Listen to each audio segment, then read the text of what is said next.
ด้วยความเห็นใจไม่ย่อยเรือสั้นก็ให้ก็ภูมิใจเรียนใส่ก็เอา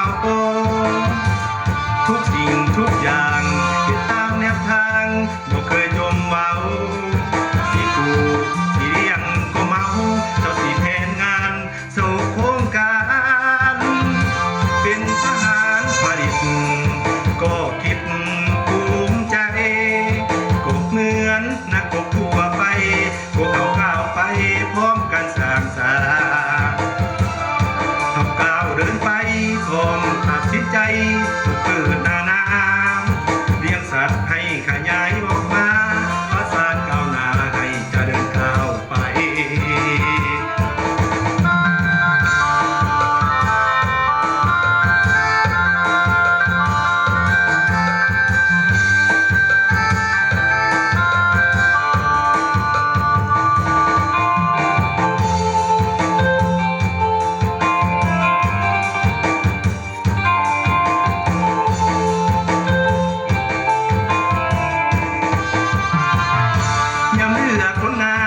ก็อยากศรัทธานด้วยความเห็นใจ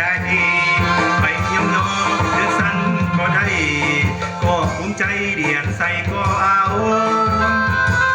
ทุกสิ่งทุกอย่างเห็นตามแนวทางบ่เคยจมเมาสิกู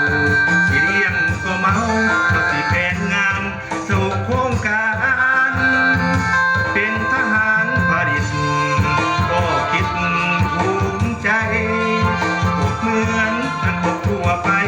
พวกเขาก้าวไปพร้อมกันสร้างสรรค์เขาก้าวเดินไป